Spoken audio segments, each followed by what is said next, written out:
جزء من اللي حوالين المستشار مرتضى منصور مش مخلصين لنادي الزمالك. حصل. ما هو بيتخانق، ما احنا بنلاقيه بيتخانق مع الناس اللي كانت جنبه. عشان صح هو ولا لا؟ الناس ايه اللي بيحصل بقى؟ يعني بيكتشف بقى ان الناس ديت كانت قاعده جنبه المصلحه. قاعدين لمصلحه. ايوه طبعا يا كابتن، قاعدين لمصلحه يا كابتن. يا كابتن مجدي، يا كابتن مجدي ما تستفزنيش. انا بقول لك المسكوت عنه الزمالك فيه اللي مكفيه. اقول لك يا كابتن، اقول لك على حاجه، اللي بيقعدوا جنب المستشار مرتضى منصور كلهم مع كامل احترامنا ليهم. طب في ناس اتسجل لها وهي بتشتم وراح سمع التسجيل.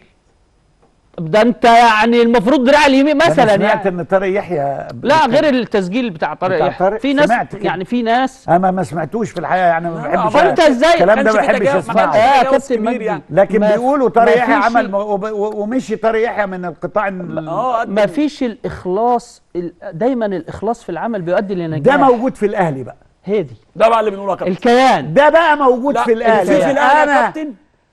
انا خد بالك، سيبك، الكوكو موجود في كل الانديه ماشي، بس مش بما فيها الاهلي. ماشي، بس الاهلي مصلحه الجمهور، بقول اللي ليا واللي عليا. مصلحه الجمهور والنادي قبل الكوكو. في كوكو وتوتو في كل ما عدا انديه القوات المسلحه والشرطه ليه؟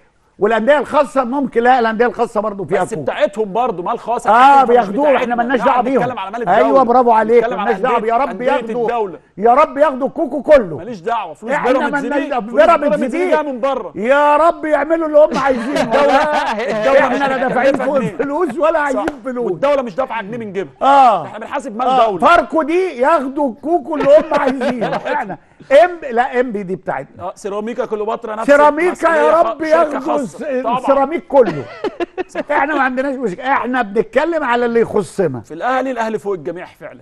الاهلي بقى احنا ما نقعدش بقى في الجنينه مستنيين نقعد نأجج الموضوع جوه على محمود الخطيب مثلا في اي حاجه، هو رئيس النادي او حسن حمدي او الكابتن حسن او اي حد. لا، ايوه احنا نمشي وراهم يا كابتن. ايوه نستنى نشوف طول ما النادي ناجح، طول ما النادي في اي حاجه نقول. بالظبط. ايوه ممنوع، مش ممنوع ان احنا نقول، لا نقول، بس في الغرف المغلقه يا كابتن نقول. لا، او ممكن نقول حاجات واضحه جدا، بس ليه يا كابتن بقى؟ انما مش نكسر. ايوه كابتن محمود طاهر بعد ما سقط حد شافه؟ لا. ليه بقى؟ ما ليه بقى؟ اقول لك ليه. لان الاهلي بيسمع، الادارات في الاهلي بتسمع ان الكابتن لا، وفي حاجه ثانيه. يعني اقول لك على حاجه، مش الناس بتقول ان الكابتن مجدي عبد الغني مثلا في خلافات بينه وبين النادي الاهلي؟ لا، وفي حاجه ثانيه. اتحدى لو رفع التليفون عليا مسؤول في النادي الاهلي ما ردش عليه. وفي حاجه لا يردوا طبعا. وفي حاجه ثانيه يا كابتن مجدي. في حاجه ثانيه، الزمالك يا هاني، انت دلوقتي المشهد في الزمالك مثلا من السنين اللي فاتت ولحد دلوقتي المشهد زي كده بالظبط.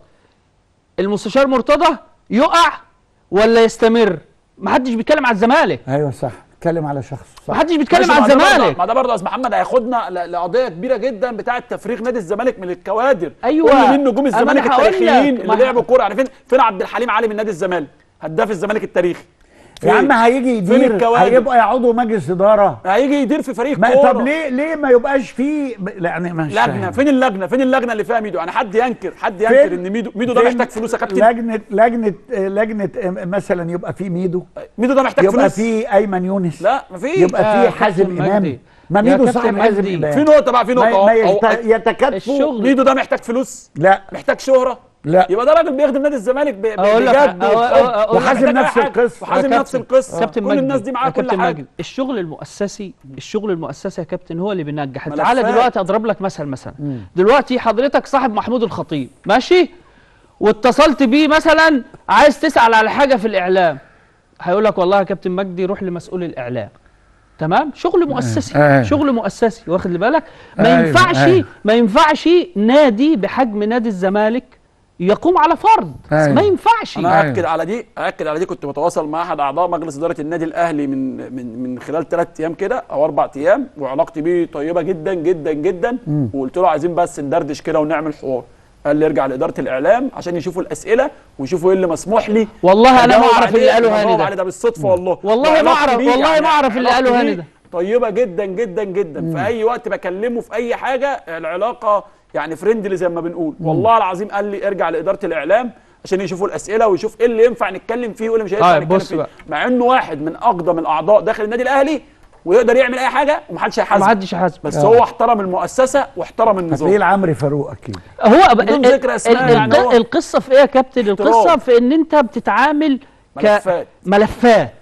ملفات يعني، واخد بالك كل واحد ليه ملف، والملف ده يدوس فيه كانه هو رئيس جمهوريه الملف ده لحد ما يخلص ويحاسبك في الاخر. حساب نهايه الموسم دي لحساب القاعده نهاية الموسم. اللي طلعنا عليها كلنا، لان معلش يعني مع احترامي الشديد حضرتك يا كابتن مجدي، لو انت مش مدي في الجمعيه عندك ملفات استحاله لوحدك، مستحيل تعرفهم كلهم يا كابتن، تعرف اعضاء الجمعيه بتاعتك. يعني احنا دلوقتي مين اللي شغال؟ هاني العقبي عضو مجلس اداره هو اللي موجود في المعسكر.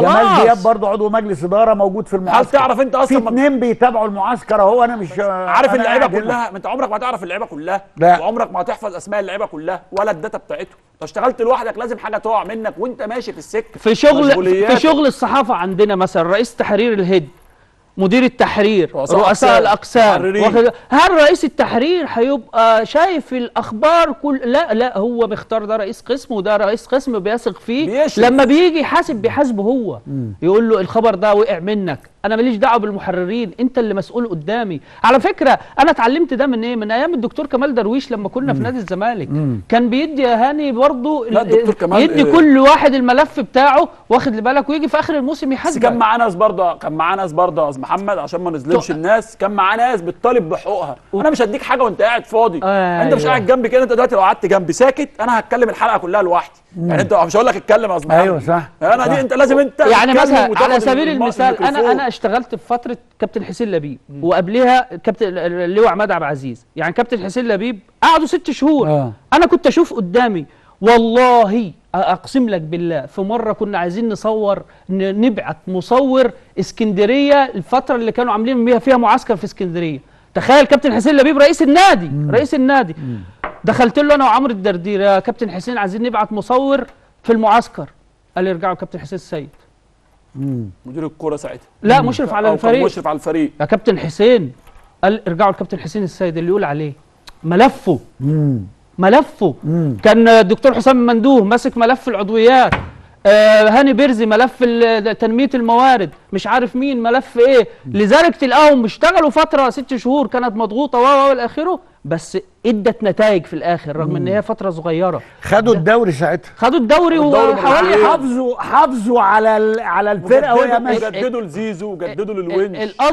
القصد ايه؟ كان كل واحد يعني مثلا كابتن حسين لبيب مثلا، هل هو لوحده كان يقدر يعمل الحاجات دي كلها؟ لا يمكن. مستحيل.